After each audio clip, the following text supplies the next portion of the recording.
Merci de cette invitation. Merci de retrouver le cercle Aristote, dont je n'avais connu jusqu'à présent que les déclinaisons locales. Je trouve la maison mère dans des lieux dans lesquels j'étais venu au siècle dernier, et en retrouvant d'ailleurs des visages connus d'il y a longtemps. Donc je suis très content d'être là. Merci de cette invitation et merci de me permettre d'échanger avec vous. Alors, l'objet du juridiquement correct ne sera peut-être pas si vaste que cela vous a été annoncé, soyons modestes, mais voilà, juridiquement correct. Pourquoi? C'est quoi le juridiquement correct? Il ne vous aura pas échappé que le juridiquement correct résonne avec le politiquement correct. Je peux même vous dire que j'ai fait exprès de prendre le titre à cause du politiquement correct. Alors, le politiquement correct, on connaît un petit peu. Vous savez sans doute, alors ici il y a des gens qui doivent savoir, mais que le premier à utiliser le mot de politiquement correct dans le titre d'un ouvrage, vous... Non? Un Vendéen. Philippe de Villiers. Dès 1995, il utilise le terme du politiquement correct. Voilà, ça aura un succès modeste à l'époque, mais ça va se développer. Et puis, j'ai envie de dire... Oui, ça va se développer de la même manière que les médicaments se développent pour faire face aux maladies. Il y a de plus en plus de politiquement correct et on évoque le politiquement correct de plus en plus. Et puis, finalement, le politiquement correct, qu'est-ce que c'était? C'était l'idée de dire que sur un certain nombre de thèmes, il y avait des idées que l'on se devait de penser. Le penser du politiquement correct. Et puis, comme ça reflétait une certaine réalité, eh bien, il y a tout un tas d'auteurs qui ont développé cette réflexion autour du politiquement correct, mais dans différents thèmes. Alors, si vous cherchez un petit peu, alors il y a les connus. Mathieu Bock-Côté l'a récemment réévoqué. Et puis il y a eu Jean Sévillia avec l'historiquement correct, puis le moralement correct. Bien sûr, Marc-Alexandre Delval avec son islamiquement correct. Et puis si vous cherchez, on a aussi du pédagogiquement correct. On a l'économiquement correct. Et j'ai même trouvé quelqu'un qui dénonçait le charliement correct. Voilà. Et alors, on a une quinzaine, le culturellement correct aussi. Il y a une quinzaine d'ouvrages qui abordent tous les thèmes. Et puis, un absent. Le droit. Rien sur le droit. Et pourtant, ça se justifie. Parce que ça justifie la preuve, un livre est sorti là-dessus, mais il y a dans la sphère juridique un juridiquement correct. Alors, qu'est-ce que c'est? C'est finalement l'idée que sur un certain nombre de thèmes, on va vous tenir un discours qui est le discours du juridiquement correct. Et ça fonctionne d'autant mieux que les gens ne sont pas totalement familiarisés au droit. Qu'est-ce qu'on connaît du droit? Alors, si on va dans sa carrière, si on passe en fac de droit, forcément, on va faire un peu de droit. Mais je rappelle que la majorité de la population, et Dieu soit loué sans doute, ne va pas en fac de droit. Pour ceux qui s'arrêtent au lycée, ceux qui s'arrêtent au collège, qui vont vers des filières techniques, il n'y a pas de droit. Ceux qui vont au lycée, il n'y a pas de droit non plus, sauf dans les filières technologiques. Et maintenant, il y a des enseignements de découverte des grands problèmes juridiques. Quand on voit ce que les enseignants ont réussi à faire de la philosophie, de l'histoire ou de l'économie, et quand on voit l'ampleur du programme des grands problèmes juridiques, on se demande ce qu'ils peuvent en dire. Bien. Et donc, le droit, on ne connaît pas. Et quand est-ce qu'on rencontre le droit dans nos vies, finalement? Un licenciement, un divorce, un décès, une amende. Après, on peut faire mieux. Mais c'est quand même les 4 thèmes sur lesquels on connaît le droit. Moi, c'était ma grande tristesse tout au long de mon doctorat. Rencontrer des gens, et toi, qu'est-ce que tu fais? Je fais doctorat en droit. Et immédiatement, les gens viennent vous voir en leur parlant de troubles de voisinage, de problèmes de licenciement, ou d'une séparation qui tourne mal. Et ils viennent me questionner. Alors là, je leur explique non. Alors, moi, ma thèse, c'est plutôt en théorie de l'État. est-ce que tu veux qu'on reparle de Jean Bodin au XVIe siècle? Parce que là, j'ai des choses à te dire. Alors, je me suis très vite rendu compte qu'en dehors de l'enseignement, la théorie de l'État au XVIe, c'est pas très bankable. Hein, Alors, après les premières questions techniques sur le droit, les gens s'éloignaient de moi en disant non, il sert à rien, ce gars-là. Grosse école d'humilité. Mais, donc, ça pour vous dire, mais derrière la plaisanterie, c'est que le droit, on ne connaît pas. Et, sauf ceux qui vont en fac de droit, et puis, en fac de droit, il y a un cursus général de 3 ans, puis après, on commence à se spécialiser. Et puis après, vous arrivez dans la vie professionnelle où, de toute façon, ceux qui sont là avant vous vous disent, de toute façon, ce que tu as vu à la fac, t'oublies, ça se passe pas comme ça dans la vraie vie. Alors, c'est un peu exagéré comme toute caricature, mais il y a un petit peu de ça. Et donc, le droit, c'est un monde qu'on ne connaît pas. Alors, qu'est-ce que l'on connaît du droit, du coup?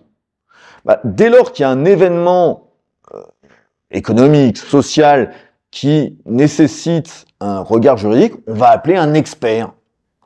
Alors, cet expert, avant de dire du mal de lui, notons que c'est pas facile, parce que on est dans la société médiatique, société télévisuelle, c'est-à-dire que l'information va devoir passer en à peu près 20 à 40 secondes. Mon dernier entretien avec un journaliste, nous avons un entretien qui a duré 1 heure, je suis passé à la télévision, et j'ai quand même eu droit à 25 secondes. Eh oui, et c'est pas moi qui les ai choisis. Mais vous voyez, derrière cette idée-là, le droit, il y a souvent une complexité. Si vous allez voir un juriste, vous lui demandez, vous lui exposez votre cas et vous dites, bon, schématiquement, est-ce que je vais gagner ou j'ai le droit de faire ça? Oui. Souvent, la réponse, c'est pas oui ou non, ça va être oui, mais ça dépend. Même en matière pénale, les événements contemporains le montrent assez bien. Prenons l'exemple, les interdictions de manifestation. Il y a une jurisprudence administrative fondamentale là-dessus. On n'a pas à interdire une manifestation avant qu'elle n'ait lieu. C'est un régime qu'on appelle répressif, c'est-à-dire que la liberté est la règle, l'interdiction l'exception, et c'est uniquement si des troubles ont eu lieu, s'il y a eu des problèmes, que l'on va en demander raison aux organisateurs. Mais le principe de la liberté de manifestation, depuis 1933, la jurisprudence Benjamin, d'ailleurs, il y a peut-être, est-ce qu'il y a un ou deux juristes qui traînent par ici? Oui. Benjamin, ça vous dit quelque chose? Ah, merci, au fond. C'est les meilleurs qui sont au fond. Alors, Benjamin, non, pourquoi Benjamin? C'est amusant. De quoi s'agissait-il? D'un orateur d'Action française, qui devait faire une conférence à Nevers, et les instituteurs de Nevers étaient mécontents que la conférence ait lieu. Et, à l'appui de leur initiative, de ces instituteurs, le maire interdit la conférence. Ça remonte jusqu'au Conseil d'État, plusieurs mois plus tard, ne vous inquiétez pas, donc la conférence n'a pas eu lieu, et le Conseil d'État dit que non, on ne peut pas interdire préventivement une manifestation. C'est une jurisprudence constante. Or, qu'est-ce que l'on voit aujourd'hui? On a quantité de préfets qui interdisent a priori, avant même que l'événement n'ait lieu, et si on regarde en plus le droit, ils interdisent désormais de plus en plus tardivement pour éviter que les organisateurs ne puissent avoir le temps de saisir le juge pour obtenir l'annulation de la décision. Alors, voilà. Donc, alors déjà, pour vous expliquer Benjamin, là, j'ai pris 3 minutes. Donc, il faut que je divise par au moins 6 pour vous faire ça court, pour que ça puisse passer à la télé. Donc, dans la scène médiatique, il faut résumer. Des affaires souvent complexes, celles pour lesquelles l'avocat que vous serez allé voir vous dit « bah non, ça dépend, c'est plus compliqué que ça », et il faut la résumer. Or, comment faire pour résumer? Eh bien, on va élaguer, on enlève quantité de dispositions pour faire une sorte de prêt-à-penser extrêmement encadré. Et le droit subit ça. Sauf que, il faut ajouter autre chose, c'est que, est-ce que cet expert est neutre? Or, on s'aperçoit que très souvent, dans cette opération d'élagage de la question juridique pour en faire ressortir les points saillants pour que ça passe dans le reportage, eh bien, l'auteur qui va faire cet élagage, il enlève quantité d'éléments et surtout, il a un prisme. Ce prisme, c'est celui du politiquement correct, évidemment, et ce prisme va le pousser à mettre en avant tel ou tel critère plutôt que tel autre. Et on va voir ça dans quantité de domaines. Je vais vous donner des exemples. Et peu à peu, on a ainsi une manière de façonner l'opinion, de les habituer à penser que on ne peut pas faire telle chose parce que le droit l'interdit, parce que le droit ne le permet pas. Et petit à petit, eh bien, on vient quelque part finalement, tuer les capacités de défense, endormir l'ennemi, et en faisant croire des choses qui ne sont pas. Et finalement, sur pas mal de thèmes d'actualité, qui touchent à la vie politique et constitutionnelle, qui touchent à la vie sociale, aux libertés individuelles ou collectives, eh bien, il y a des fausses vérités qui nous apparaissent à tous comme étant finalement le droit. C'est le droit. On ne peut pas faire ça, on n'a pas le droit. Alors, prenez un exemple finalement assez simple. Un étranger qui naît en France, voilà, ses deux parents sont étrangers, ils arrivent ici, l'enfant naît en France. Quelle est sa nationalité? Et c'est un Français? Non, jamais. Jamais. Il n'y a pas de droit du sol en France. Il n'y en a pas. Il n'y en a pas. Et pourtant, si vous questionnez des amis, des connaissances, des gens qui s'intéressent un petit peu, tout le monde va vous dire qu'il y a un droit du sol en France. Alors, vous allez me dire, vous êtes de mauvaise foi, monsieur, parce qu'il y en a quand même un peu un. Ah bah oui, mais ça dépend. Alors, le droit du sol, oui, il y en a un. Dans quel cas un enfant né en France, de parents étrangers, dans quel cas sera-t-il français, tiens? Il y a un cas, hein, où à la naissance, on en fait un français. Réfugié politique, alors, l'apatride, alors, il y a effectivement une possibilité. L'enfant d'apatride, pour éviter que l'apatridie ne se transmette, à l'instant de sa naissance, on va dire qu'il est français. C'est vrai. Eh ben voilà, monsieur Saint-Germain. C'est bien la preuve qu'on est en France, on est français. Alors, d'abord, on pourrait dire, calme-toi mon garçon. D'abord, des apatrides, il n'y en a pas tant que ça. Et puis surtout, que dit exactement la loi sur ce point? La personne est française, oui. Mais si jamais ses parents, avant qu'il ait 18 ans, recouvrent une nationalité, finalement, ils étaient bien mexicains.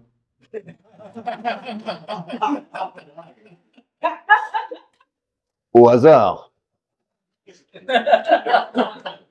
Eh bien, ce que dit la loi, effectivement, pour éviter que l'apatridie ne soit transmise, un enfant d'apatride qui naîtrait en France, on lui donnera, par charité, c'est ça, c'est un acte de pure charité, la nationalité française, de fraternité, de charité.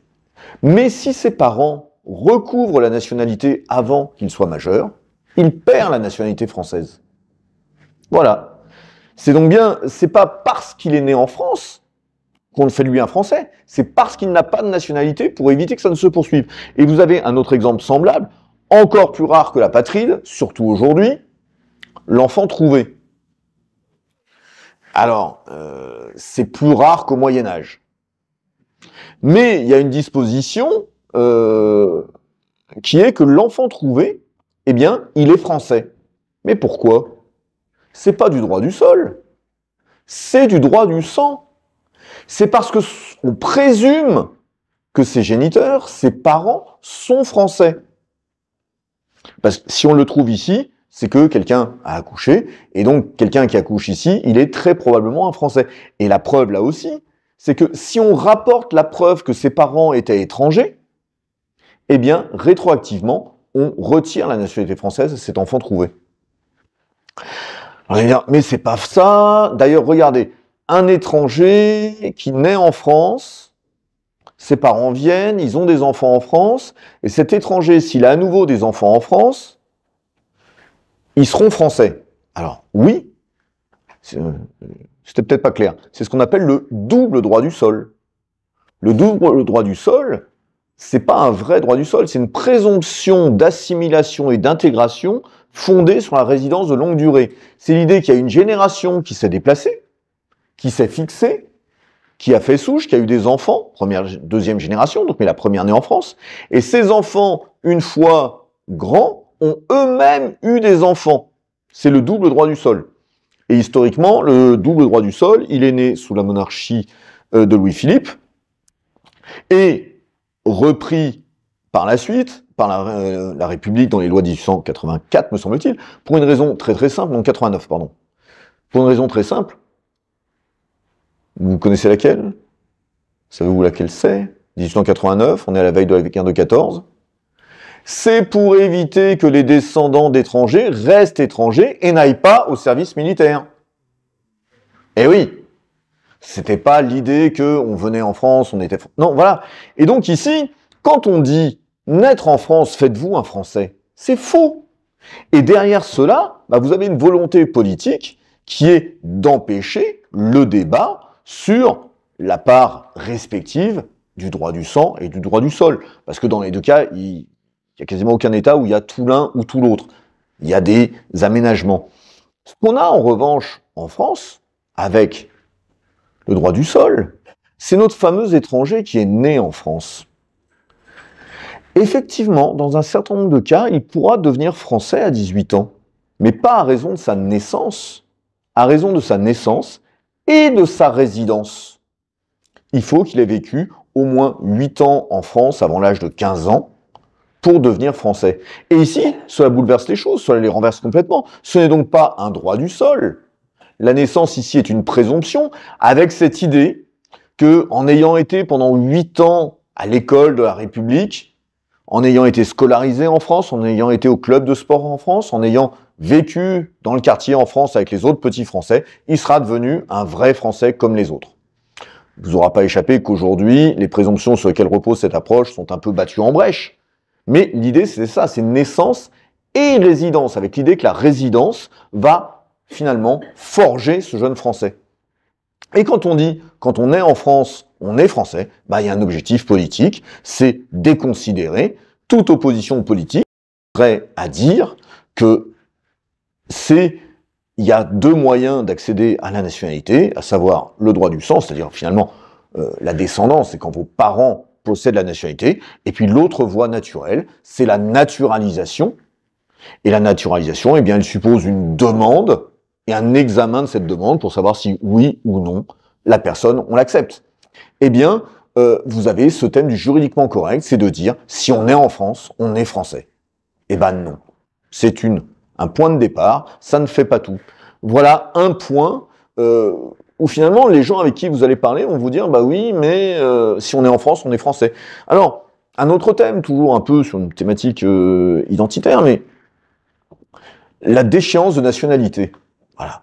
On en parle beaucoup, on en parle plus qu'on ne la met en œuvre. J'ai eu l'occasion de faire un rapport sur la déchéance de nationalité. Est-ce que vous avez peut-être une idée combien d'Européens sont allés rejoindre? On a évoqué... Alors tiens, j'ai fait un rapport sur la déchéance de nationalité en Europe. D'après vous, combien de déchéances de nationalité dans tous les pays d'Europe concernant les gens, ces 10 000 personnes qui sont parties pour rejoindre Daesh depuis 2010, enfin 2011? Sur toute l'Europe, hein, non, toute l'Europe. Alors, quand même. Non, on arrive à peu près à 500. Dont 350 pour la seule Grande-Bretagne. La France doit être à une petite cinquantaine. Voilà, ça vous donne une idée. Hein, alors, et il y a eu ce débat, vous vous souvenez peut-être, avec François Hollande au lendemain du Bataclan, est-ce que on pouvait déchoir de la nationalité des étrangers? Et tout de suite est intervenue cette idée que, ah oui, mais on ne peut pas faire d'apatride. Vous avez tous entendu ça? Eh oui, assez intéressant. Sauf que c'est faux. On peut parfaitement faire des apatrides. Après, on pourrait se poser la question, est-ce que ça sert à quelque chose? Mais vous remarquerez que la question de savoir si est-ce que c'est utile, pertinent politiquement, et que ça a une effectivité, ça n'a rien à voir avec le fait de savoir si on a le droit de le faire ou pas. Et ici, c'est très simple. Alors, on va dire, mais comment vous pouvez dire ça? Il y a bien écrit que la déchéance de nationalité, on ne peut pas faire de déchéance de la nationalité si ça fait un apatride. Alors, il faut faire un peu de technique juridique. Il y a la déchéance de nationalité, c'est l'article 25 du Code civil, et effectivement, L'article 25 du Code civil prévoit la déchéance de nationalité. Mais ici, c'est ça, c'est le problème avec le droit. On est dans un cas particulier. La déchéance de nationalité ne vise pas tous les Français, mais uniquement certains. Alors, pour faire un petit peu de droit, il y a deux moyens de devenir français, si vous voulez. Il y a à la naissance ou postérieurement à la naissance. Quand on est français à la naissance, on appelle ça l'attribution de la nationalité. Et si on le devient après, ça s'appelle l'acquisition. Jusque-là, ça va, c'est assez simple. Or, il y a des procédures différentes. La déchéance de nationalité ne peut toucher que des Français par acquisition. Et même plus simplement, oui, c'est ça. Donc des Français des personnes qui ont acquis la nationalité française postérieurement à la naissance. Là, l'article 25 permet de les déchoir de leur nationalité s'ils ont commis un certain nombre d'infractions pénales, notamment des infractions pour le terrorisme. Et l'article 25 prévoit bien que quand on déchoit un Français de sa nationalité, donc un étranger devenu français, à qui on retire sa nationalité française, cela ne peut être fait que si cela n'a pas pour effet de le rendre apatride. Donc c'est vrai, au sens strict, la déchéance de nationalité ne peut pas intervenir si cela rend la personne apatride. On est bon jusque-là? Mais ce qui est intéressant, c'est de voir l'autre possibilité, c'est en cas d'attribution de la nationalité. Et même plus largement. Vous avez deux articles du Code civil, l'article 23.7 et l'article 23.8, qui sont beaucoup moins connus.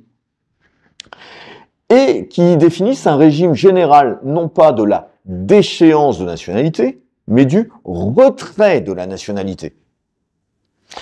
Et l'article 23.7 et le 23.8, ils sont très intéressants. Le 23.8, il dit que tout Français qui s'engage dans une armée étrangère, précision, pas un État étranger, pour ceux qui se demandent est-ce que Daesh est un État, ben, il n'est pas écrit dans l'article 23.8 pour un État étranger, il est écrit dans une armée étrangère. Du seul fait de cet engagement dans l'armée étrangère, eh bien, on peut lui retirer sa nationalité. Et même plus exactement, la formule, c'est, en fait, on constate que la personne a perdu sa nationalité. Et ça se fait en 15 jours. Hein. La procédure, c'est on publie ça au journal officiel, et 15 jours après, si la personne n'est pas rentrée, on constate qu'elle a perdu sa nationalité. La procédure est très rapide.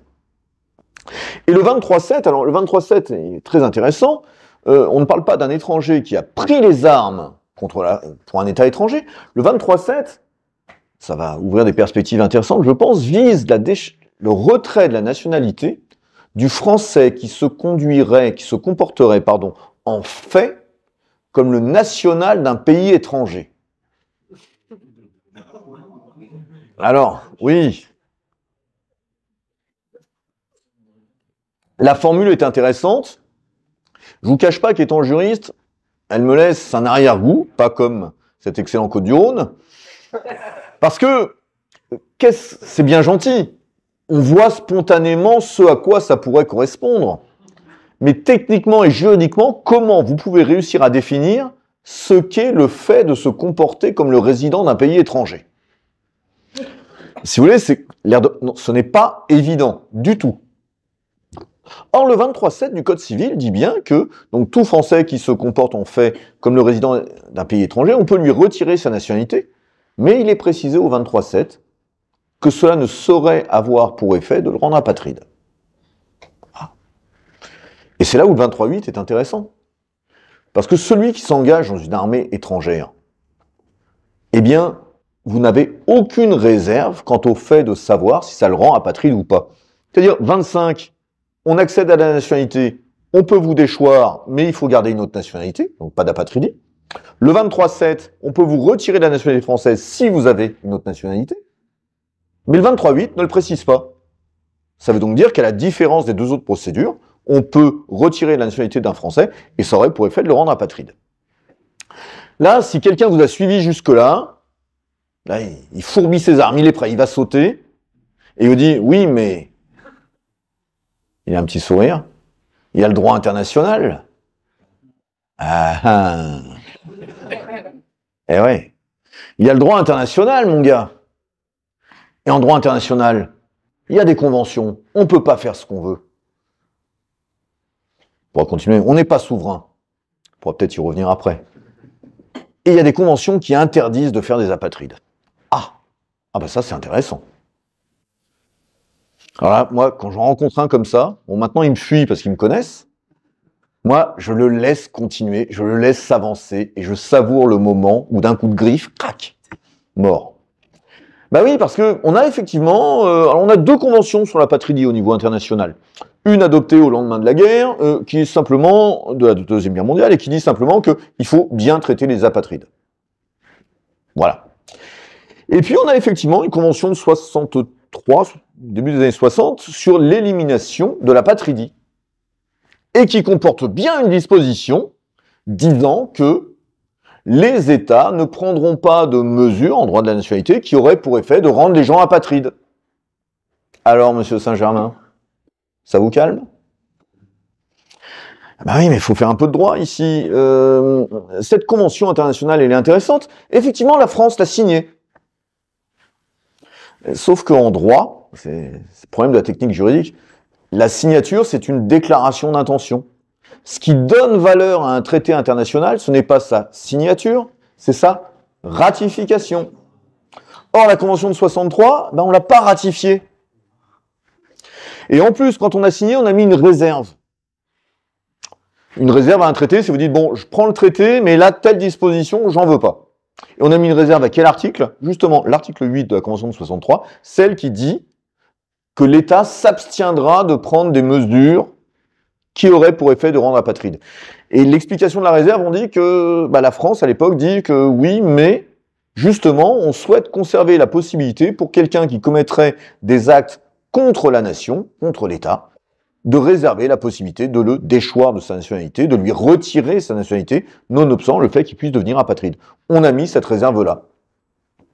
Et puis, il y a une troisième convention internationale, dans le cadre du Conseil de l'Europe, qui vise aussi à éviter l'apatridie, convention de 1997, signée à Strasbourg. Eh bien, là encore, je vous la fais brève. Oui, la France l'a signée, et non, la France ne l'a pas ratifiée. Donc, là, oui, on peut retirer sa nationalité à un Français. Encore mieux, pour un Français d'origine, il n'y aura pas d'autre nationalité, on en fera un apatride. Alors, comme je vous l'ai dit, est-ce que ça va tout régler? C'est une décision symbolique importante, je pense que c'est très bien. Mais une fois que vous avez fait votre apatride, il y a 2 solutions. Soit il est à l'étranger, soit il est en France. Je vous parlais des 500 déchéances de nationalité en Europe, depuis 2010 à peu près, 350 par le Royaume-Uni. Alors eux, c'est très clair, ils expliquent, dans les rapports de la commission chargée de la nationalité, ils expliquent que ça ne sert à rien, que ça n'a pas d'utilité. Ils disent sauf que ça rend plus difficile le retour en Grande-Bretagne. Et ils le font pour ça. Pour empêcher le retour en Grande-Bretagne. Donc, si votre ancien national est à l'étranger, la question est juridiquement simple. Il est désormais étranger, vous lui interdisez de revenir. Après, il y a la question du contrôle des frontières, etc., mais c'est plus la technique juridique. Mais évidemment, s'il réside en France, une fois que vous lui avez retiré sa nationalité, notamment pour terrorisme, pour l'engagement pour Daesh, il sera apatride, il sera ici, et est-ce qu'on peut l'expulser? Oui, il suffit de trouver quelqu'un qui veuille de lui. Alors, inutile de vous dire que quelqu'un qui aura comme pédigré un engagement pour Daesh et une condamnation pour terrorisme, je suis pas sûr qu'il y ait beaucoup d'États qui veuillent de lui. Je pense même qu'il n'y en aura globalement aucun. Mais ici, dire qu'on ne peut pas faire d'apatride, là encore, on met en avant une vérité qui n'en est pas une, finalement, pour empêcher les gens de prendre des décisions. Voilà. Et on pourrait prendre d'autres exemples. Tiens, vous avez certainement déjà entendu cette formule dans la vie politique française. C'est parler des étrangers. On revient sur la vie politique française. Vous savez que lorsqu'une loi est en train d'être adoptée, il y a ce qu'on appelle une navette parlementaire. Le texte passe du Sénat à l'Assemblée, au Sénat, et reste en discussion à chaque fois les dispositions qui n'ont pas encore fait l'objet d'un vote semblable par les 2 chambres. Et puis, quand il y a blocage, que va-t-il se passer? Vous avez forcément entendu cette formule. On dit dans ces cas-là que le dernier mot est donné à l'Assemblée nationale. Vous êtes tous d'accord? C'est vrai ou c'est faux? Ah, Ah. Alors, l'Assemblée nationale aura le dernier mot. Cette formule, elle est vraie ou elle est fausse? Ah, ça dépend. En même temps. Alors, ouais, ceci, vous n'avez pas tort. C'est vrai, mais c'est faux. Pour ceux qui sont choqués par ma formule, vous pouvez inverser l'idée. C'est faux, mais c'est vrai quand même. Alors, évidemment, quand vous entendez l'Assemblée nationale aura le dernier mot, quelle est la résonance? Ça signifie, finalement, que l'Assemblée, élue par le peuple, choisit. On appelle de l'autonomie, c'est pas de la souveraineté. C'est le gouvernement qui va donner le dernier mot à l'Assemblée nationale. Mais dans la présentation, alors vous allez me dire, oui monsieur, mais quand même, vous abusez. Parce que le gouvernement et l'Assemblée nationale sont dans le même camp. C'est vrai, on est dans la même ligne politique. Mais ça n'a pas du tout la même portée. Entre eux, je suis libre de décider de voter blanc ou noir, et j'attends qu'on me donne l'autorisation de décider, il y a quand même une différence notable. Dans un cas, vous êtes souverain, dans l'autre, vous ne l'êtes pas. Alors évidemment, si on vous donne le dernier mot, c'est vous qui choisirez les termes mêmes à adopter. Mais ce n'est pas un pouvoir qui vient de vous-même. Et c'est d'ailleurs la différence de la Ve République avec ce qu'il y avait avant la 4e et la 3e. Sous la 3e République, vous aviez une navette perpétuelle. Personne ne pouvait avoir le dernier mot. Et pour éviter ça, la 4e, la Constitution de 1946, dit justement que, en cas d'opposition du Conseil de la République devenu Sénat, l'Assemblée nationale aura le dernier mot. Ça, c'est la procédure de la 4e.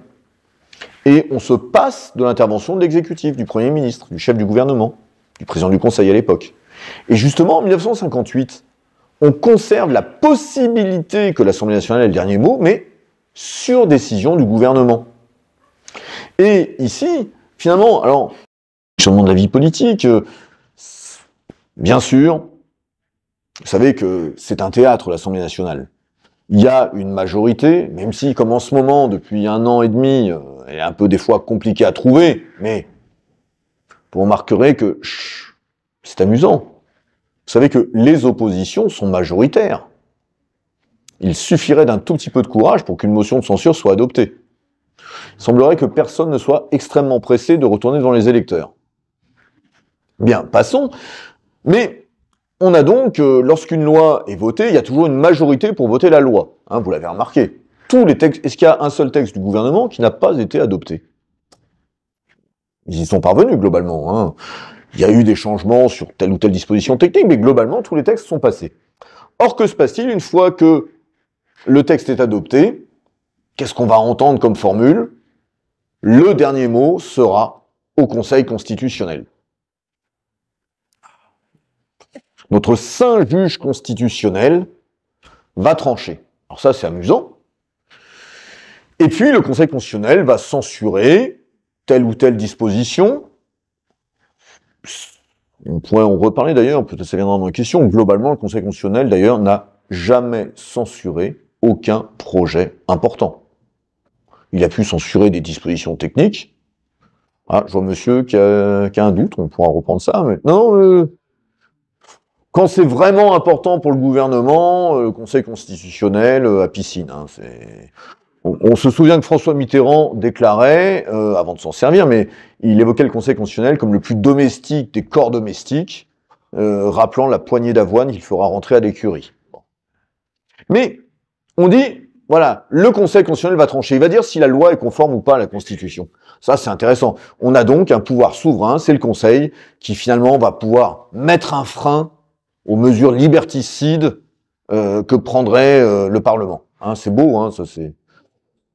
Bon, alors évidemment, quand il était interdit d'aller à l'église, d'ouvrir les magasins, là, il n'était pas là. Mais d'ailleurs, je vous encourage à lire le bilan que fait Laurent Fabius de l'intervention du Conseil constitutionnel pendant le Covid. Il est très fier de lui. Il explique que le Conseil constitutionnel a réussi à préserver les libertés. Non, c'est important. Hein, moi-même, j'avais un petit doute, mais quand j'ai lu ça, je suis alors, si le président du Conseil constitutionnel le dit, j'ai confiance dans la justice de mon pays. Hein, bon. Alors, simplement, alors le Conseil constitutionnel censure une loi. Alors, est-ce à dire qu'il a le pouvoir, il a le dernier mot? En fait, non. Il n'a pas du tout le dernier mot. Alors ici, il faut faire un peu de théorie du droit. C'est ce qu'on appelle, en droit, la théorie de l'aiguilleur. Alors, ici, ça vise à concilier cette théorie. Comment peut-on dire à la fois que la loi est l'expression de la volonté générale, quelque chose de sérieux, hein, c'est dans la Déclaration des droits de l'homme et du citoyen,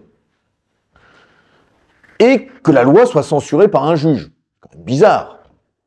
Comment on peut dire que la Constitution est suprême, que la volonté du peuple est suprême, et puis en même temps avoir un juge qui censure la loi? C'est compliqué. Quand c'est compliqué, allez chercher le juriste, il vous trouvera toujours une solution, avec plus ou moins de mauvaise foi. Et ici, c'est la théorie de l'aiguilleur, mais qui est intéressante et qui est assez juste. La théorie de l'aiguilleur, c'est de dire que quand le Conseil constitutionnel censure une loi, il ne dit pas, il ne se prononce pas sur le fond, mais sur la forme. Il se prononce sur le véhicule utilisé, c'est-à-dire la loi. Finalement, il dit, vous avez voulu adopter telle disposition, en l'état, vous ne pouvez pas le faire parce que c'est contraire à la Constitution. Traduction, il vous appartient, si vous le voulez, de changer la Constitution, et à ce moment-là, il n'y a plus de problème. C'est-à-dire que finalement, on remonte d'un cran. Le projet que je voulais faire passer par la forme de loi, que le Conseil constitutionnel censure parce qu'il serait contraire à la Constitution, je le reprends, je le ripolline en l'appelant Constitution, je le remonte d'un étage, et j'adopte une révision de la Constitution. Et ça, ce que je vous raconte ce soir, c'est pas de la science-fiction, ça s'est déjà fait. Rappelez-vous, alors pour les plus anciens d'entre vous, hein, c'était l'été 93. Ah, dans ces lieux, je précise 1993. Voilà. C'était l'été 93. La plus grande majorité qu'ait jamais obtenue la droite sous la Ve République. La droite, enfin les partis de RPR et UDF. Il n'y avait que 95 députés socialistes et communistes. Que ça. Et là, loi de réforme de l'immigration. Bon, la 12e, depuis il y en a eu 15 autres, ça a tout changé. Et puis dans cette loi, vous avez notamment une disposition sur le droit d'asile. Alors sur le droit d'asile itinérant. Alors le droit d'asile itinérant, de quoi s'agissait-il? C'est une personne qui vient en Allemagne, qui demande l'asile, qui se fait refuser l'asile politique, qui va faire un certain nombre de recours, qui va perdre, et puis au bout de 2, 3, 4 ans de procédure, il va passer au Luxembourg pour faire la même procédure, qu'il va perdre également, puis revenir en France, tout ça pour essayer de gagner du temps, pour pouvoir dire « Ah oui, mais ça fait X temps que je suis là, donc je reste ». Et dans le cadre des accords européens de Schengen, qui étaient faits pour accompagner la libre circulation en Europe, cela avait été visé, et donc dans le cadre des accords de Schengen, on a fait une modification, une disposition qui dit si une personne s'est vue refuser l'asile politique dans un État présentant des garanties démocratiques, les autres États de l'espace Schengen ne sont pas obligés de refaire toute la procédure d'asile et peuvent s'appuyer sur le fait que l'asile lui a été refusé dans le pays voisin, donc on n'est pas obligé de tout refaire à zéro. Ça, c'était la loi de fin juillet 93, qui est déférée au Conseil constitutionnel, et celui-ci, le 22 août 93, rend sa décision maîtrise de l'immigration, et qu'est-ce qu'il dit? Que cette disposition qui vise à écarter la possibilité d'examiner la demande d'asile est contraire à la Constitution. Pourquoi? Parce que le droit d'asile est prévu par le préambule de 1946, la France, terre des droits de l'homme. Et il censure la loi. Mais que va-t-il se passer juste après? Édouard Balladur, qui était Premier ministre, dépose un projet de loi de révision constitutionnelle qui est voté par le Sénat, 15 jours plus tard, qui est voté par l'Assemblée nationale, inscrit dans la Constitution, c'est mi-novembre 93, et c'est l'article 53-1 de la Constitution qui dit que jugé contraire à la Constitution. Donc le Conseil constitutionnel n'a qu'un pouvoir d'avant-dernier mot. Et bien souvent, quand le politique dit « Ah, mais je peux pas, le Conseil constitutionnel a dit non », en fait, que cherche-t-il? Il cherche à se ménager un responsable, mais qui n'est pas lui. En disant « Ah, ben on peut pas, on a essayé, mais le Conseil constitutionnel ne veut pas ». Alors qu'en fait, il peut parfaitement, il suffit d'avoir une volonté politique. Là où il y a une volonté, il y a un chemin. Tiens, et d'ailleurs, et parfois, notons ça, les gouvernants jouent avec ça. Petit exemple, alors là, c'est une affaire encore un peu plus ancienne. On était en 83-84 quand ça commence. Peut-être les 10 de Renault. Est-ce que ça rappelle des souvenirs à quelques-uns? Les 10 de Renault, c'était des délégués syndicaux de Renault qui, à l'occasion de journées de grève, s'étaient montrés un peu vigoureux vis-à-vis de non-grévistes. Ils étaient membres de la CGT et du Parti communiste, et ces 10 de Renault sont licenciés. La procédure remonte, ça va jusqu'à la Cour de cassation qui confirme leur licenciement. C'était des grèves de 82-83. Et là, en 88, nouvelle majorité, et vote d'une loi d'amnistie, et il y a dans les discussions entre socialistes et communistes, pour avoir une majorité absolue à l'Assemblée nationale, les communistes demandent qu'on fasse quelque chose pour les 10 de Renault. Et dans la loi d'amnistie, eh ben, suite à cet accord politique, le PS prévoit l'amnistie des 10 de Renault. La droite fait ce qu'on attend d'elle, elle saisit le Conseil constitutionnel. Que dit le Conseil constitutionnel? Que cette mesure-là est contraire à la Constitution. Il faut bien voir que dans l'affaire des 10 de Renault, on avait été au bout de la procédure. Tous les recours étaient finis. La sanction était donc définitive.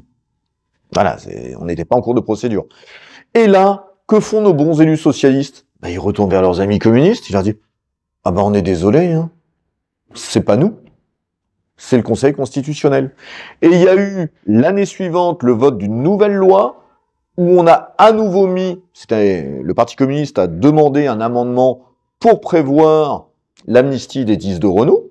Le PS a voté pour. Donc quand même, on est alliés, hein, à la vie, à la mort. Et quand la loi a été votée, eh bien la droite a saisi le Conseil constitutionnel qui s'est prononcé une nouvelle fois sur cette disposition, et sans surprise, qu'a dit le Conseil? Bah, que c'était contraire à la Constitution. Et les socialistes sont allés voir leurs alliés en disant bah, on est vraiment désolé, hein, c'est vraiment pas de chance. Hein, voilà, mais... Et ça, si vous voulez, ce sont des choses où, voilà, c'est juridiquement correct de dire bah, le Conseil constitutionnel a le dernier mot. Non, c'est pas vrai.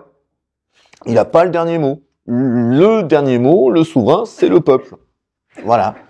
Et alors, voilà quelques exemples juridiquement corrects. Et on le trouve dans tous les domaines. Alors, on prend un dernier exemple. Alors, tiens, ici, je pense que j'aurai des oreilles attentives. Est-ce que le droit européen est supérieur au droit français?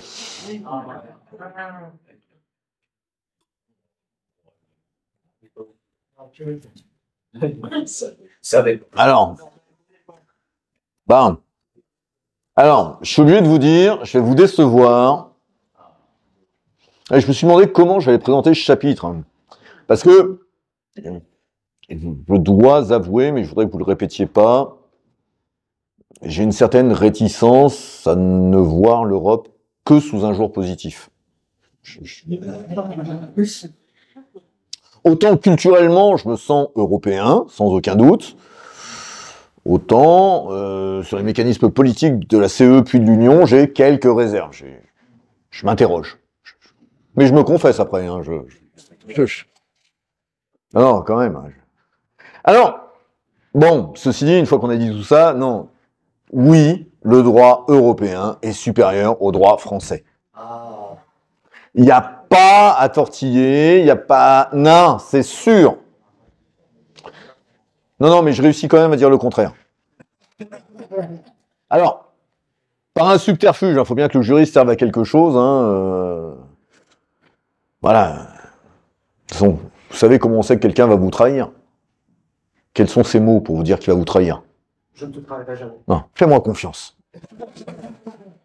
Alors, le juriste réussit toujours à s'en sortir un petit peu quand même. Hein. Alors, pourquoi? Alors, je vais commencer par vous défendre la supériorité du droit européen, qui est une nécessité technique absolue, vue de l'Europe. Le droit européen prend la forme d'un certain nombre de traités, puis des règlements et des directives. Forcément, quand ceux-ci vont s'appliquer, il y aura des difficultés dans l'application dans tel ou tel État. Et à un moment donné, on va poser la question au juge national, parce que le juge qui applique le droit européen, c'est le juge national. On va pas tout de suite devant les juges de l'Union européenne. Hein. Vous allez au tribunal de grande instance, au tribunal de commerce, non, au tribunal judiciaire, pardon, on dit maintenant, au tribunal de commerce, tribunal administratif. Et puis vous dites, l'alinéa 8 de l'article 4, paragraphe 2, moi je pense que ça dit blanc. Vous voulez que je paye parce que vous considérez que c'est noir, mais moi je le dis, ça veut dire blanc. Ah. Et donc le juge français, il va regarder le traité pour savoir ce que dit le traité, si ça dit vraiment noir comme le pensait l'administration, ou est-ce que c'est plutôt blanc. Et puis il va faire cette réponse. Jusque-là, tout va bien. Sauf qu'il ne vous aura pas échappé qu'on est plusieurs dans l'Union européenne. Et que l'interprétation du juge slovaque sur l'article 2 du paragraphe 4, etc., ne sera pas nécessairement la même. Alors ici, c'est d'un point de vue logique, si le droit européen est appliqué de telle manière en Slovaquie et de telle manière en France, mais de telle autre manière aux Pays-Bas et de telle autre manière en Italie, au résultat, c'est très simple. Il n'y a plus un droit européen, mais il y a 27 droits nationaux. C'est incohérent avec l'idée même d'avoir le même droit partout. Et donc, il y a des procédures qui permettent de faire remonter ces questions à la Cour de justice de l'Union européenne, qui va dire, telle disposition, prévue par l'article 2, paragraphe 4, alinéa 8, ça s'applique comme ça. Et tout le monde l'applique comme ça. Pourquoi? Parce que si on ne l'applique pas comme ça, si on n'applique pas tous de la même manière, on aura 28 droits nationaux, 27, et plus un droit européen. Et si le droit européen s'applique de manière différente, ça fait des distorsions de concurrence, des atteintes à l'égalité, donc des discriminations, etc., etc. Donc il est logique qu'il y ait une interprétation authentique du droit européen. C'est tout à fait logique, j'ai même envie de vous dire, que c'est bien, virgule, du point de vue de l'Europe. Et d'ailleurs, très tôt, dès 1963, dans grande jurisprudence fondatrice, Van Galen-Close, le juge européen dit bien que le droit européen s'applique à l'encontre de toute règle interne. Toutes, y compris la Constitution, etc. Alors, on a été confronté à cette question-là, notamment en France, en 2004-2006, le Conseil constitutionnel a été confronté à ça, et il a eu soin de nous défendre, soyez rassurés. De quoi s'agissait-il? C'était une loi française qui visait à transposer des directives. Donc vous savez, on prend une directive, on la ripolline un petit peu, une petite couche de peinture, on écrit loi dessus, sans changer l'intérieur évidemment, et on a fait une loi, c'est ce qu'on appelle la transposition. Bon, simplement la loi de transposition avait été soumise au contrôle du Conseil constitutionnel en disant qu'elle était contraire à la Constitution. Alors le juge fait son examen, finalement son examen, il n'examine pas la directive, il examine la loi. Sauf que quand vous grattez la loi, qu'est-ce qu'on a derrière? Une directive. Et s'il dit que la directive est contraire à la Constitution, ça veut dire qu'il refuse de l'appliquer, ce qui viole le droit européen. Mais le juriste est malin. Alors le Conseil constitutionnel est intervenu, il nous a sauvés. Il a dit, voilà, d'abord, on est obligé de transposer la directive en droit français. La Constitution nous y oblige. C'est vrai, parce qu'on a un titre dans la Constitution qui prévoit que la France fait partie de l'Union européenne, donc on transpose très bien. Ok. Donc ça veut dire qu'on est obligé de tout accepter de l'Europe? Admettons, compte tenu d'une directive qui pourrait toucher des principes fondamentaux reconnus par les lois de la République, des choses qui font partie de l'identité de la France. Eh monsieur, mais il ferait pas ça. On peut trouver un exemple très simple. Ce serait, par exemple, des quotas ethniques ou du fichage ethnique. Compter les gens par ethnie. On peut avoir ça même dans l'objectif, par exemple, de faciliter le logement pour éviter que ne se regroupent trop de personnes de la même origine dans tel quartier. Sauf que en France, des statistiques ethniques, des analyses ethniques, c'est interdit. Ah, voilà, c'est un exemple très simple. Donc si on avait une telle directive, un contenu, une directive devenue loi, mais qui violait des principes forts français, est-ce que le Conseil constitutionnel allait pouvoir dire, bah non, on s'en fiche, c'est l'Europe, on laisse faire? Non, il est intervenu, il nous a sauvés. Il a dit, donc, on est obligé de transposer une directive. Mais il ajoute que si jamais une directive venait porter atteinte à un principe, alors belle formule, un principe inhérent à l'identité constitutionnelle de la France, là il serait là.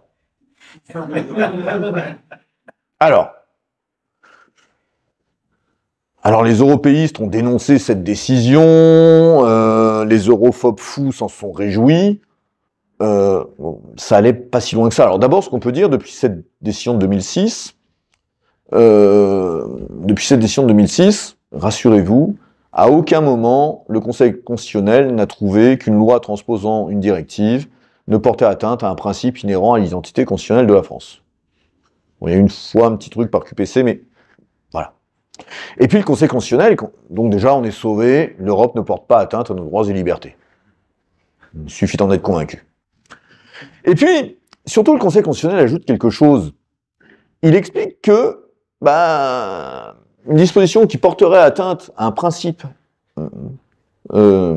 inhérent à l'identité constitutionnelle de la France, eh bien, on ne pourrait le valider que si on révise d'abord la Constitution. L'hypothèse que je vous donnais tout à l'heure avec le droit d'asile.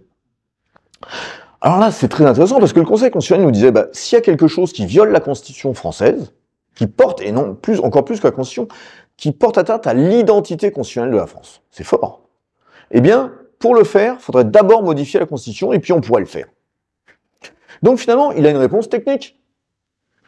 Si le piano ne passe pas par la porte, j'agrandis la porte et le piano passe par la porte. C'est exactement ce que nous dit le Conseil constitutionnel. Et techniquement, donc, il se soumet, finalement, alors, parce que, allons plus loin, si jamais demain, le Conseil constitutionnel trouvait une disposition qui porte atteinte à un principe inhérent à l'identité constitutionnelle, qu'est-ce qu'il fait? Il censure la loi, très bien, mais s'il censure la loi, il censure la directive. Or, du côté européen, depuis 1963, les règles européennes s'imposent à toute disposition interne. C'est l'interprétation de l'Europe qui s'applique. Parce que sinon, c'est la raison même de l'Europe qui disparaît. Et là, on a un exemple. Certains pourraient me dire, oui, mais monsieur, mais la Pologne, ils s'y sont opposés en octobre 2022. Ils ont dit que les décisions polonaises l'emportaient sur les décisions de la Cour de justice de l'Union. Ça vous dit peut-être quelque chose? Alors d'abord, ils ont dit ça en octobre, effectivement, pour un contentieux un peu compliqué que je ne vais pas développer, mais à la suite de ça, la Pologne a eu une amende de 100 millions d'euros. Ça, c'était l'astreinte, 100 millions d'euros. Et à la suite de ça, qu'est-ce qu'a fait la Pologne? La Pologne a commencé à se coucher. En janvier 2023, ils ont adopté une loi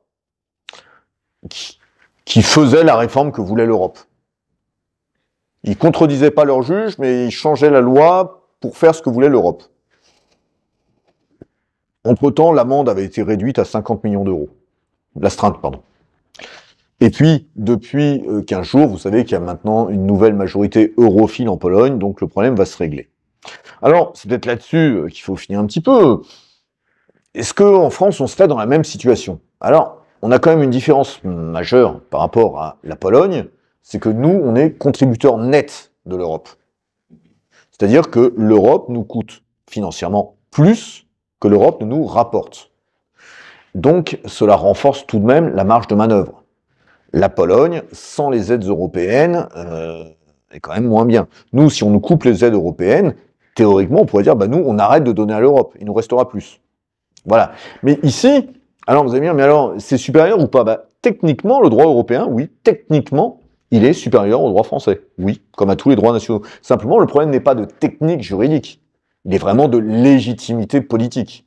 Voilà. Alors, ici, sur toutes ces questions, je vais vous laisser la parole, le temps de me rafraîchir un petit peu et poursuivre par des questions, je crois que... Mais on a une sorte de vulgate juridique qui est donnée. c'est le juridiquement correct, qui profite du fait que les gens ne connaissent pas réellement le droit, pour finalement imposer une vision de la politique, de la société, dans laquelle finalement le droit est un outil au service de ceux qui veulent que nous ne soyons plus maîtres chez nous. Voilà ce que je voulais vous dire ce soir, tout simplement.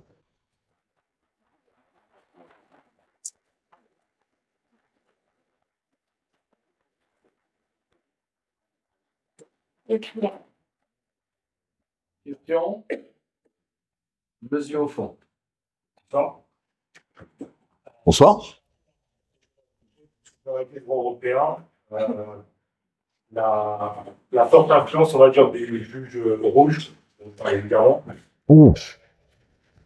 À combien de temps, ou combien de mandats vous estimez est nécessaire pour vraiment changer concrètement les choses?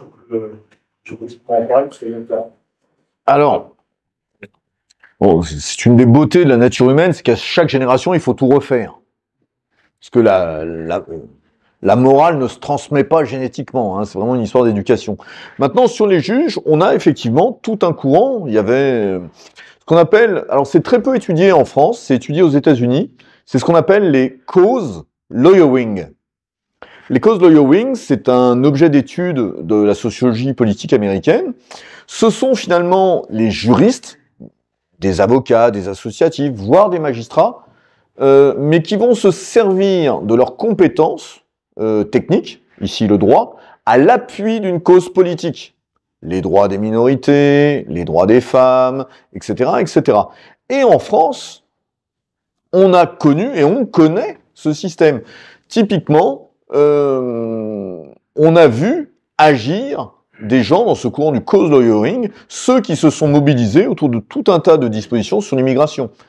Ça a été, et vous retrouvez trois structures dans leur domaine, dans le domaine juridique, qui marchent main dans la main et font des recours ensemble. C'est bien sûr le syndicat de la magistrature, le syndicat des avocats de France, fondé par un militant communiste orthodoxe, et le GISTI, le groupe d'information et de soutien des travailleurs immigrés, dont on sait aujourd'hui qu'il est né dans la pensée d'un certain nombre de hauts fonctionnaires, des énarques, un certain nombre d'entre eux au Conseil d'État, qui cherchaient, au lendemain de mai 68, comment mettre à profit leur position, leur savoir, leurs compétences, au profit de la cause. Donc ça, c'est un mouvement qui est structurel, et dans le droit, il est quand même assez prégnant, parce que au-delà des militants, vous avez quand même dans le droit tout un courant. Les juristes sont globalement assez conformistes. Il y a des gens très anticonformistes en droit, mais ils sont globalement très conformistes. Et pour ceux qui sont passés par les facs de droit, quand on parle de l'enseignement du droit pénal, il y a tout un courant qui est un courant sain depuis bientôt 60 ans, c'est ce qu'on appelle la défense sociale. Le courant de la défense sociale, pour faire simple, c'est un courant qui considère que le délinquant, le criminel, d'abord et avant tout, c'est une victime. Alors, il ne faut pas tomber dans l'excès inverse. Bien sûr qu'il peut y avoir des éléments, on va dire, sociétaux qui peuvent expliquer un certain nombre de passages à l'acte. Mais ça ne fait pas tout. Il reste l'action individuelle de la personne. Tous les pauvres ne deviennent pas des meurtriers. Bien au contraire. Et heureusement, parce qu'il y a plus de pauvres que de riches. Donc, voilà. Donc, alors maintenant, vous me demandez combien de temps ça va prendre. Alors, là, on est sur la justice proprement dit. Sur la justice, moi, une de mes positions, c'est peut-être qu'il serait intéressant de revenir à la situation d'avant la création de l'école de la magistrature en 1958. C'est-à-dire, à l'époque, pour devenir juge, c'était pas tant réussir le concours, mais il fallait avoir 10 ans d'exercice professionnel d'un métier juridique. Avec cette idée que, en gros, on devenait juge à 35 ans, et qu'à 35 ans, même si on était intellectuellement le même si on était toujours très à gauche ou très à droite ou très tout ce que vous voulez, bah la vie vous avait quand même un peu lissé et on n'avait pas exactement les mêmes réactions. Alors combien de temps ça prendra là, j'aimerais pouvoir vous répondre. Demain c'est fait, le 9 juin tout est réglé. Je suis pas sûr que ce soit aussi simple. Oui, bien sûr. Dans le temps, dans les deux dernières campagnes électorales, vous aviez consulté sur cette question. Ça engage énormément de candidats, particulièrement de l'affaire Fillon. Eux qui veulent avoir un effet revenu de la politisation de la justice, c'est un très bel ouvrage, on est proche du cercle, qui est Régis de Castel, l'avocat Régis de Castel. Sur l'affaire Fillon, c'était vraiment le dos. Je le dis d'autant plus que je n'ai pas été le dernier, mais effectivement, je me suis éduqué sur Oncle Fétine. Pas du tout par réflexion. C'est que c'est un justiciable comme un autre jusqu'à preuve du contraire. Or, on va être très clair, il y a 6800 magistrats, quelque chose près, sièges et parquets confondus.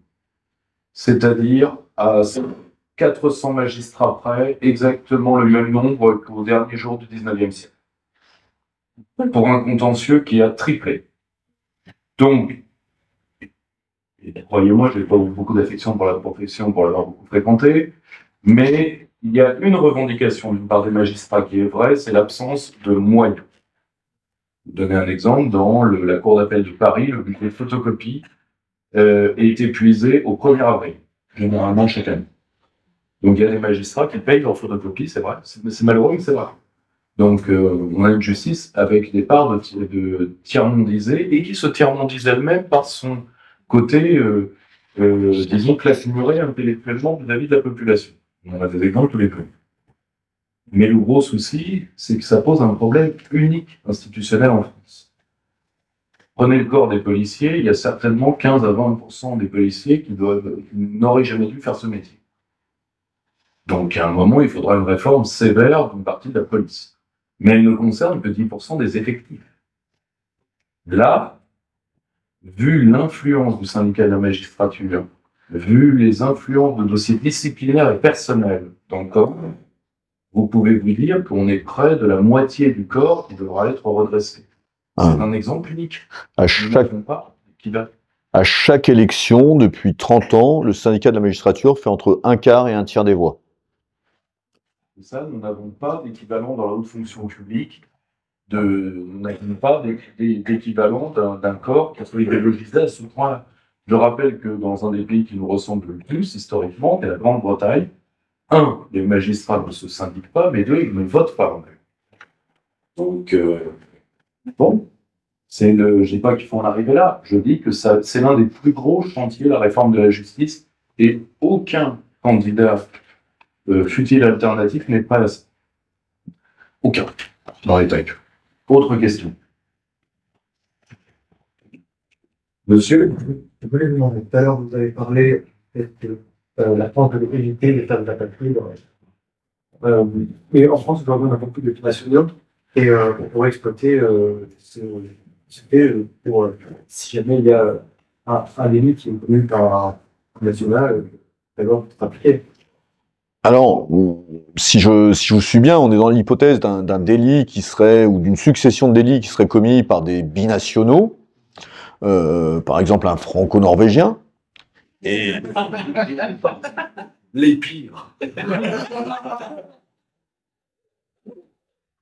Et ensemble de délits qui feraient qu'on pourrait se demander, s'interroger quant à son attachement à la nation française et sur l'hypothèse de le déchoir de cette nationalité, de la remettre en cause, et éventuellement, donc si je vous suis bien, de le renvoyer vers la Norvège.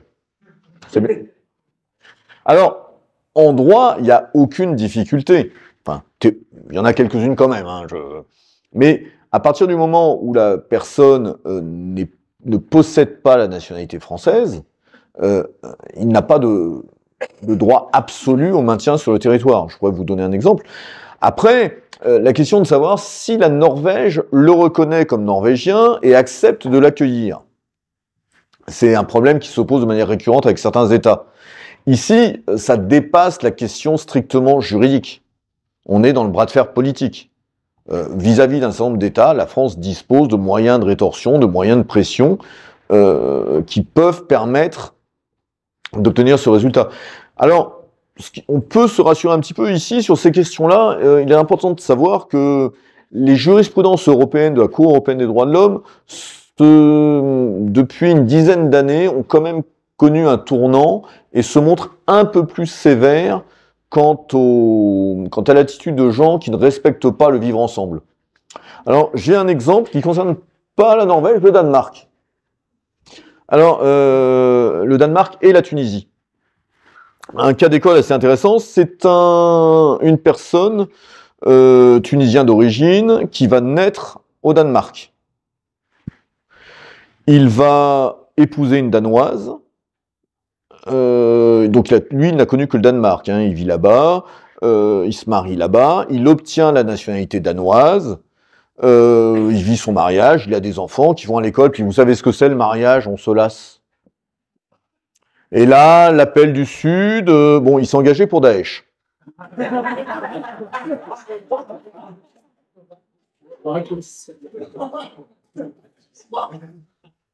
Ça arrive. Je ne juge pas, Bien. Je vous renvoie à ce célèbre entretien qui était sorti sur Daesh là-bas. Et donc, au bout de quelque temps, il rentre au Danemark. Alors là, il est emprisonné, jugé, déchu de sa nationalité danoise, et puis le Danemark veut l'expulser. Alors, je précise que ce monsieur est né au Danemark, il a toujours sa nationalité tunisienne, son épouse est danoise, ses enfants sont danois, il n'a jamais connu que le Danemark, sauf les quelques mois où il était en Syrie. Et il fait un recours devant la Cour européenne des droits de l'homme, qui a été jugé au printemps 2023. Oui, j'ai un doute sur la date, mais... Et que dit la Cour européenne des droits de l'homme? Eh bien, elle valide l'expulsion en considérant que, compte tenu de son engagement dans un mouvement terroriste, etc., il avait franchi la limite, et que si l'État voulait l'expulser, eh bien, ça ne portait pas atteinte à son droit au respect de la vie privée. Et pour ce qui était de la vie familiale, la réponse du juge européen, c'est de dire, si la famille veut rester avec lui, il n'y a aucun problème. Ils peuvent le suivre là où il décidera d'aller. Donc vous voyez, il y a ici le juge européen, typiquement la Cour européenne des droits de l'homme, sur ces questions-là, depuis une dizaine d'années, a une approche quand même un peu plus raisonnable par rapport à des jurisprudences des années 90. Ici, on se retrouve sur une affaire de volonté politique. Voilà, est-ce qu'il y a la volonté politique de sanctionner un certain nombre de choses et de mettre fin au séjour d'un certain nombre de personnes? Voilà, je sais pas, je répondais à votre question, à peu près. Par rapport aux facultés de droit, est-ce que vous pensez que le juridiquement correct, ça fait un filtre les facultés de droit, ou alors que ces facultés résistent juridiquement correct? Alors, vous voulez une réponse positive ou réaliste? Ah non, ça n'infiltre pas. C'est complètement le cas. Il y a tel ou tel îlot tenant à la personnalité de telle ou telle personne. Déjà, des facultés de droit qui sont de droite, entre guillemets, ça n'existe pas. Ça n'existe pas. Et même telle faculté un peu au sud d'ici, qui est le bastion réactionnaire par excellence, et de toute façon, même quand il y avait des mouvements nationalistes sur Alsace, ils ont été élus que grâce au taux d'abstention. Voilà. Non, il n'y a pas de faculté de droit en France. Alors, évidemment, si vous comparez, alors je voudrais pas jeter un anathème, mais une fac de sociologie lambda, voire une fac de sciences politiques, et une fac de droit, alors oui, vu de la sociologie, bien souvent, la fac de droit, c'est l'empire du mal. Mais la réalité, c'est que les facultés de droit sont des lieux quand même globalement extrêmement conformistes. Alors, il y a une rigueur qui amène assez fréquemment à une forme d'honnêteté intellectuelle, mais c'est loin d'être le cas de manière systématique. Je vais vous donner un exemple. Alors, un collègue qui a fait l'objet de mesures de révocation pour avoir défendu sa faculté contre une occupation par des syndicats gauchistes. L'affaire du professeur Coronel à Montpellier, ça vous dit peut-être quelque chose? Bon, il y a toute une procédure, je ne vais pas rentrer dans les détails. Bref, son affaire est montée devant le Conseil d'État. Et eh bien, au Conseil d'État, il avait eu une peine en appel un peu adoucie, et le Conseil d'État a cassé la décision d'appel en considérant que c'était pas assez sévère. Voilà, qu'il fallait vraiment le révoquer ou le mettre à la retraite d'office en notant qu'il était regrettable que le supplice de Haroun n'existe plus. Bon, ça, c'était pas dans les considérants, mais on le comprenait. Or, si vous prenez cette affaire, 2 des 4 juges du Conseil d'État sont des anciens responsables de l'UNEF. Madame Talia Breton, qui est rapporteur public dans cette affaire, qui a été au cabinet du ministre des Droits des Femmes. Et l'un des juges, Raphaël Chambon, était directeur de cabinet d'Anne Hidalgo. Normalement, et l'UNEF était à l'origine des poursuites contre le professeur Coronel. Donc voilà, ici, vous pouvez vous dire, tiens, quand même, l'impartialité, on peut en appeler à Saint Robert Badinter. Robert Badinter a une formule qui, au moins, est très juste lorsqu'il dit l'indépendance est un statut, l'impartialité une vertu. Bah, la formule est assez juste, hein, l'indépendance statutaire, oui, mais l'impartialité, est-ce qu'on est vraiment impartial au-delà de ses idées? Ici, ça vous montre bien que ces gens-là, sortis des facultés de droit, eh bien, ils sont dans une démarche clairement idéologique qui était rappelée tout à l'heure. Donc, dans les facultés de droit, alors dans les matières les plus techniques, on va dire que on aperçoit moins ces choses-là. Mais il y a quand même un courant dominant qui est celui du juridiquement correct, oui. Oui, ça c'est absolument certain. Voilà, j'aurais bien aimé vous rassurer, mais...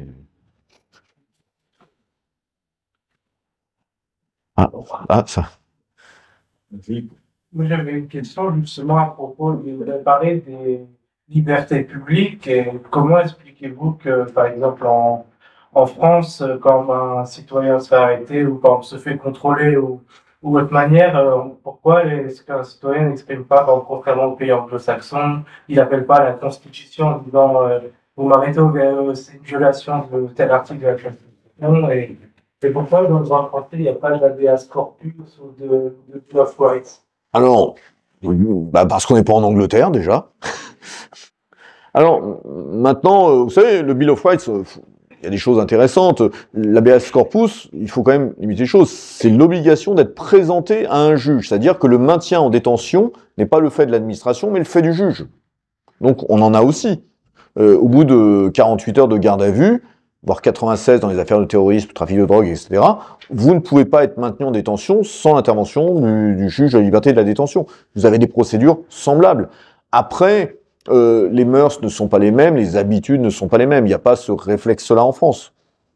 Ensuite, il faut bien voir que quand vous êtes confronté, pensons à la police des manifestations ou autre, à l'intervention des forces de l'ordre, vous n'êtes pas forcément en situation de pouvoir discuter beaucoup. Voilà. Et le Bill of Rights, faut pas en faire un absolu, par exemple. Regardez, le Bill of Rights, on tend à l'oublier. Il autorise les protestants à posséder des armes. Oui, mon prochain livre, qui sort dans une quinzaine de jours, porte sur l'accès des particuliers aux armes. Mais vous voyez, ici, c'est totalement discriminant. Parce qu'il est bien dit dans le Bill of Rights que c'est les protestants qui ont le droit d'avoir des armes, pas les catholiques. C'est écrit noir sur blanc, hein. C'est pas ce qu'on montre en avant du Bill of Rights, mais... Voilà, donc c'est une approche peut-être de culture nationale, d'habitude, mais on a aujourd'hui des dispositions semblables dans notre droit. Monsieur, je ne vous oublie pas. Oui, mais allez-y. L'élection des procureurs et des juges pourrait permettre, on va dire, de corriger légèrement le problème corporatiste actuel. Alors, il y a une dizaine de pages sur cette question-là. Alors, ça ne réglera pas tout. L'intérêt de l'élection des juges, alors d'abord, ça aussi, j'aurais pu développer là-dessus. En France, vous parlez d'élection des juges, on va dire « Ah non, les États-Unis !» Alors vous laissez la personne, ça, hein. Puis une fois qu'elle est bien enfoncée, vous dites « Ah oui ?» Et les prud'hommes? Ah. Et les juridictions disciplinaires? Je suis pas en train de vous dire que les juridictions disciplinaires sont parfaites. L'ordre des médecins, l'ordre des avocats, l'ordre des notaires. Ces juridictions-là, elles sont certainement pas parfaites, mais les juges sont élus. Pour ceux parmi vous qui font du sport, le contentieux disciplinaire de la fédération sportive. Au rugby, moi j'en fais, ça, il y a une incrimination, c'est pratique déloyale. Voilà. Vous êtes sanctionné, vous n'avez plus le droit de jouer. Mais c'est des juges élus qui sont dans les fédérations sportives. Donc vous voyez, l'élection des juges, on pense toujours à civil ou pénal. Mais en oubliant que il y a quantité de juges élus qui rendent la justice en France. Alors, aux États-Unis, quand on parle de juge élu, attention, de quoi parle-t-on? On n'est pas au niveau fédéral, on n'est pas au niveau des règles fédérales, on est au niveau de chaque État fédéré. Et en gros, il y a de l'élection des juges dans une trentaine d'États aux États-Unis, selon des modalités spécifiques à chaque État. Alors, il y a des endroits, il faut être élu pour devenir juge, mais une fois qu'on l'est, on le reste. Dans d'autres endroits, on n'est pas élu au début, mais il y a des élections pour être maintenu en place.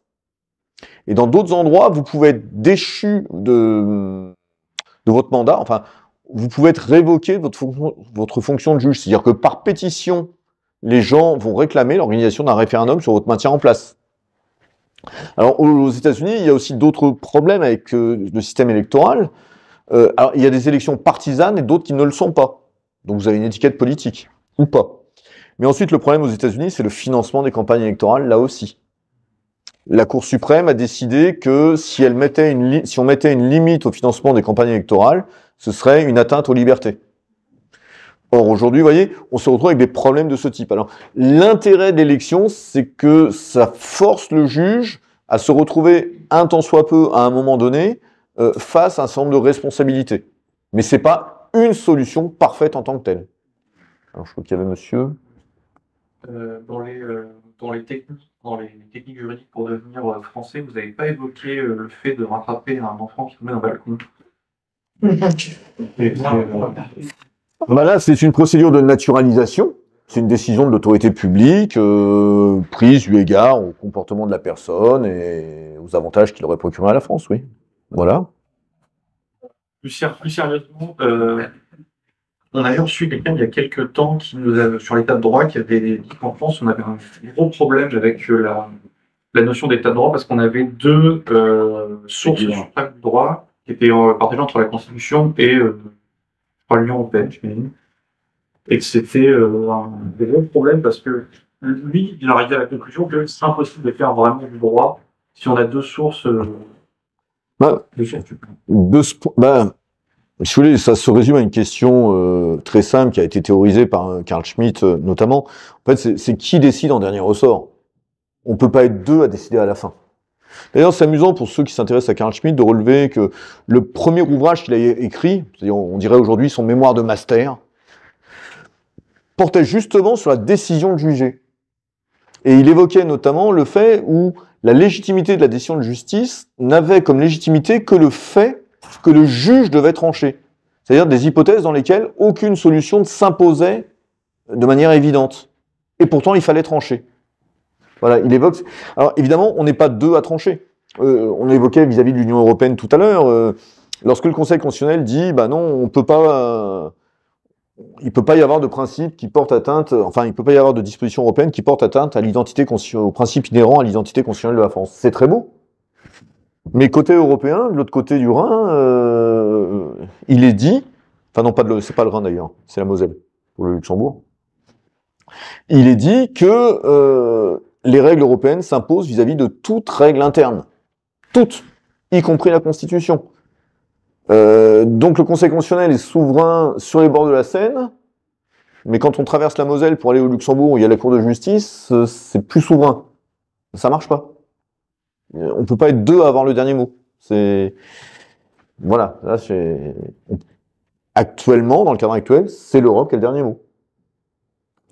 D'ailleurs, la Pologne, ce que je vous expliquais tout à l'heure, a finalement fait sienne les griefs de la Cour de justice de l'Union européenne par rapport suite à sa décision d'octobre 2022 de dire que c'était le droit polonais qui s'appliquait. Mais... Merci pour votre conférence. Si. Est-ce qu'il y a un point de rupture en perspective? Je trouve à tout descendre dans ce jeu d'étudiant. Ça a l'air scandaleusement insupportable.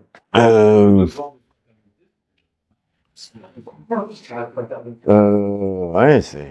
Bah, jusqu'où va-t-on descendre est-ce qu'il est... Alors, ce que ça sous-entend, est-ce qu'il y a un fond? S'il y a un fond, on doit pouvoir prendre appui pour remonter.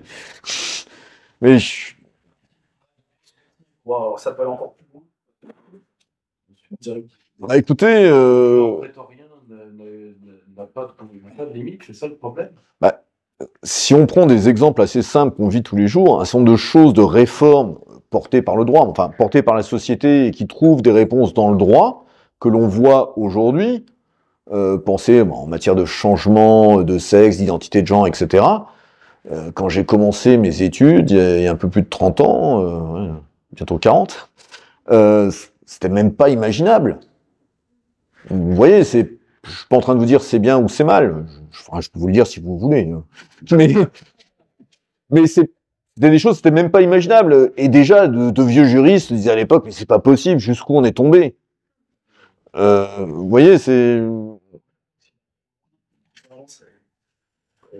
La dernière communication, c'est la violence, quoi. Après, est-ce qu'il y a encore beaucoup de choses qui font société? Ça tient parce qu'il y a encore de l'argent, je pense. Mais Oui, vous avez parlé du cas polonais. Oui. Qu'en est-il du cas de la Hongrie de Viktor Orban? Est-ce que vous avez un exemple en particulier?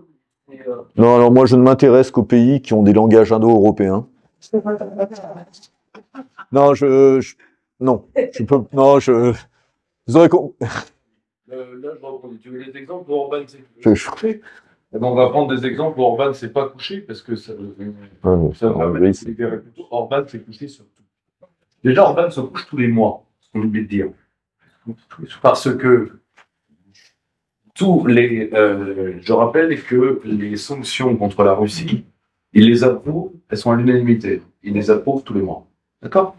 Donc, Orban, c'est du flan.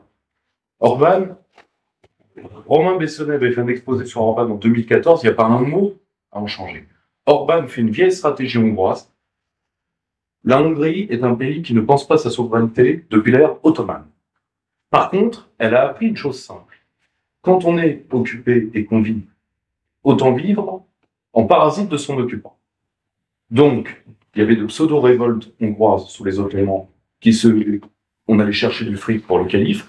Les Soviétiques avaient toujours une enveloppe pour les Hongrois, parce que, si tu veux, tu demandes à Sapir, tu demandes à n'importe quel soviétologue, les Hongrois, c'est avant tout, arrêtez-moi, je fais un malheur, à boule.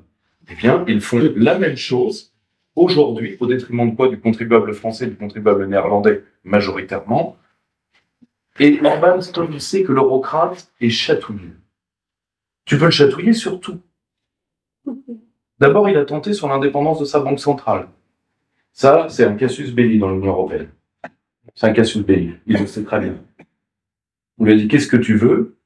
2 semaines après, il n'en parlait plus. Et il ne vous en a plus parlé. Alors, son fameux filet à migrants, Nicolas Lamberterie, qui est notre représentant du cercle en Hongrie, a fait un reportage sur le filet à migrants. C'est une sorte de gigantesque épuisette à papillons. Vous croiriez à Aubervilliers. Donc, tout ça, c'est du flan. La seule chose, c'est que pour l'Union européenne, c'est tellement bien d'avoir un satrape antidémocrate qui combat l'immigration. Il ne combat pas l'immigration. La Hongrie, c'est un pays d'immigration. Le problème, c'est que les immigrants ne veulent pas y aller et que les Hongrois ne veulent pas y rester. Donc, c'est un pays dont tout le monde veut se barrer. Donc, ça, c'est pas compliqué. Or, la seule chose où il tient parole, et je vais dire ce que c'est qu'il tient parole à Erdogan. Pourquoi? Parce que tout simplement parce que Erdogan a un pouvoir énorme sur la Hongrie d'un point de vue financier et d'un point de vue culturel, parce que je rappelle que l'organisation des États classiques. C'est les Touranes. Or, le problème, c'est que d'ailleurs, à chaque fois qu'on a voulu prendre pour la Grèce des sanctions contre la Turquie, il y a toujours eu 2 pays pour une fois réconciliés qu'on a empêché la France et qu'on voulu faire condamner la France parce que c'est elle qui protège l'espace aérien grec. C'est la Hongrie et l'Allemagne. Tout simplement parce que si Erdogan veut, une partie des villes allemandes font un barbecue cachère le soir même. D'accord? Je rappelle que quand Erdogan est venu à Munich, il y avait 1 million de personnes. Bon, c'est aussi simple que ça. Si tu veux, Orban se couche sur tout. Malheureusement, c'est une histoire qui a été inventée par des médias alternatifs français qui ne lisent pas un mot de hongrois pour pouvoir bercer les petits fafounets en leur disant Orban viendra comme Poutine viendra avec son défenseur de l'Europe chrétienne. Voilà, bien sûr, il viendra pour brûler mon flash avec son dragon. Alors, je crois qu'il y avait 2 petits... Madame et monsieur, je voulais poser... Ouais. Et est-ce que la forfaiture existe encore?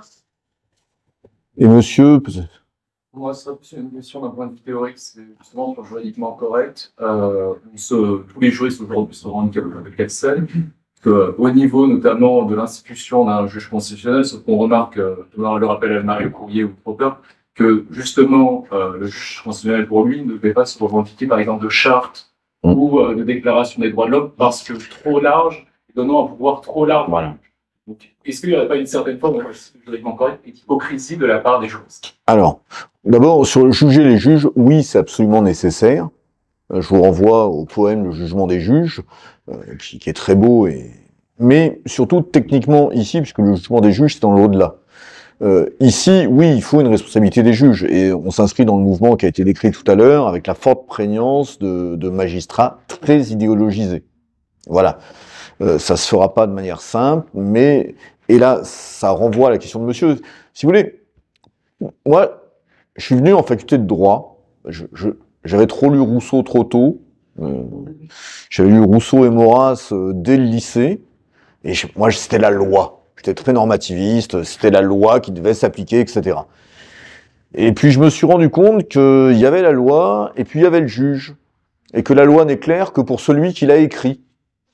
Et que le juge, il dispose d'un pouvoir quasi souverain, je l'ai montré tout à l'heure, c'est de savoir si, dans tel cas, quelle loi on applique. C'est la qualification juridique des faits.